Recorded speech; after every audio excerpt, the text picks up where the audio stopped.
Our programs offer many languages. Please visit suprememastertv.com/schedule. Nos programas offrent plusieurs langues. Veuillez visiter suprememastertv.com/schedule. Nuestros programas ofrecen varios idiomas. Visiten suprememastertv.com/schedule. Манай нэвтрүүлгүүд олон хэлээр гардаг зочлог хаяг suprememastertv.com/schedule. A man who does not exercise his reason, or a man who does not employ his emotional and psychic faculties and powers, is not living as a human. Please continue watching for the teachings of the Rosicrucian order. In hospitable Gagauzia, you'd be approached by the locals with a friendly Bine ați venit, that means welcome in Romanian, one of the official languages of the region. Charitable viewers, I'm Daria. The sincere people of Gagauzia feel proud and honored to walk on the path of universal virtues along with noble beings like you. May you be in God's love forever. Welcome to Living Fully from the Sanctuary of Self, Rosicrucian Order Library, Part 2 of 2 on Words of Wisdom.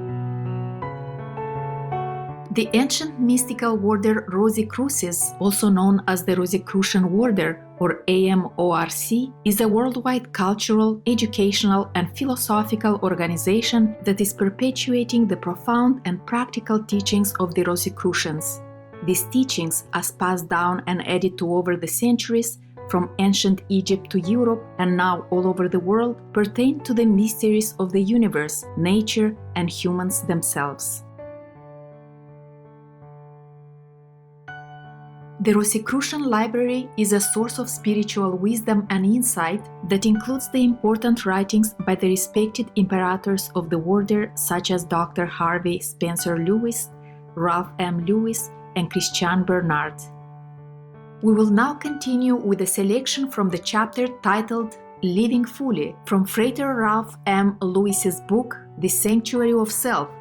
In this part, the author emphasizes the laws of existence and the importance of maintaining one's balance through the exercise of all our human faculties. Living Fully. Henry Cornelius Agrippa also related that man has 3 equal points in his life. In other words, there are 3 periods within life, and these 3 periods he referred to as being primary initiations which we must pass through during our life period. The first begins after our physical birth, the first spring quarter of our life, from 1 to 21 years of age. The second period, or initiation, comes at 48 years of age, when we have crossed the meridian of life, or the zenith of our life's period, and the third period, or initiation, when we enter into the winter season of our life, the sunset, the closing quarter.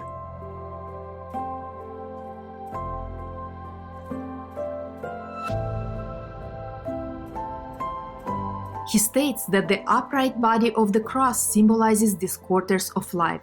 For example, the upper point of the cross symbolizes the spring season of life. The left arm of the cross represents the fall quarter, the right arm of the cross the summer season, and the base of the cross the winter season, or the close of life.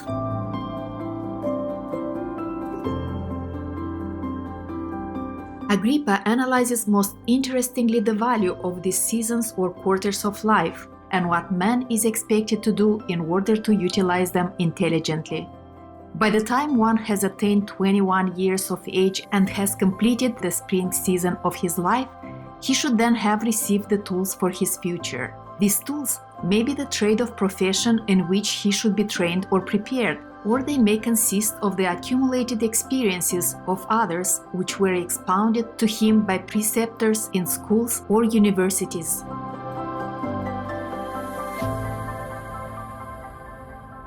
The summer season of his life, the middle period, is the time for activity, mental and physical. It is a time to produce, namely to create and manifest the ideals which should have been established during the spring season of life.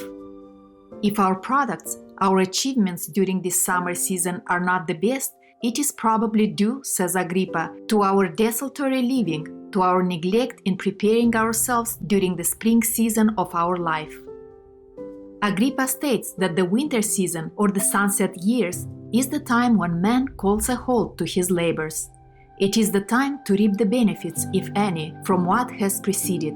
He states that this is the time when man strikes a karmic balance. He does not mean that it is a time when we must compensate for what has occurred in previous incarnations, but rather that it is the time we should begin to enjoy the results of thoughtful planning or living, or when we should experience the results of careless living and wasted years.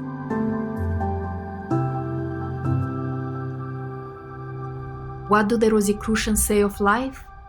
We say that life, physical existence, so far as mankind is concerned, is for a very definite purpose. We are permitted to experience it so that we may learn the laws of existence, our own and those of other things. This is accomplished through our combating the forces of nature which are around us.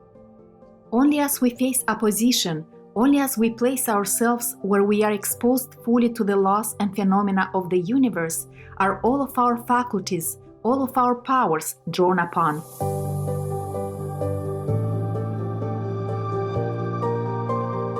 One who excludes himself from the world, who becomes an anchorite or a hermit, fails to utilize all of that of which he is capable and consequently learns little of the laws of existence.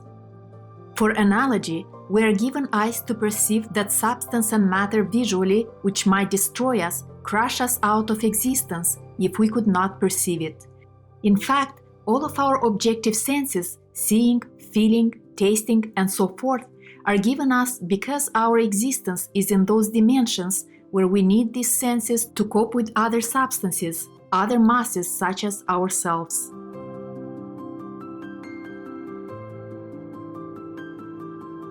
To live in accordance with those laws, those physical properties which have given us being, we must use the senses by which they can be discerned. However, we have also been given, besides our peripheral senses, an emotional nature. This has been conferred upon us for the purpose of evaluating the relationship of things to ourselves, so we may establish such notions as good and evil, order and disorder, etc. Each thing lives fully only to the extent that it expresses all of those functions of which it is capable. A deer that does not run, or a rooster that does not crow, is not living fully according to those functions which it has. It is not true to the cause of its existence. Likewise, a man who does not exercise his reason, or a man who does not employ his emotional and psychic faculties and powers, is not living as a human. He is neglecting that of which he is capable. In other words, he is opposing the very order of his existence. He can come to know only ennui by such living. The Rosicrucian conception of proper living is, first, to departmentalize one's being, and then to determine what are the principal elements or factors of which one is composed. This is not difficult. You recognize your physical and material being.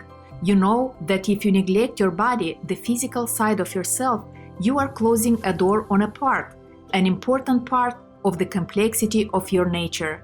Again, you recognize that you have an intellectual part to yourself, that you have such faculties as reason, cogitation, and imagination. If you neglect them, then again another part of your being is deteriorating, atrophying from disuse. If you neglect any part of your being, it is like blindfolding one of your eyes. The function of your vision becomes limited.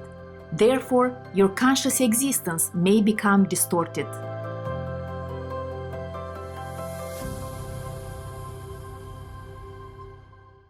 Shining viewers, it was an honor to have your company for today's Words of Wisdom. Coming up next is Forever Classic, I Love Lucy, and the long trailer, right after noteworthy news. Please stay tuned to Supreme Master Television for more uplifting programming. May God bless and protect the bright and sublime nature of your being. Our programs offer many languages. Please visit suprememastertv.com/schedule and suprememastertv.com/WOW.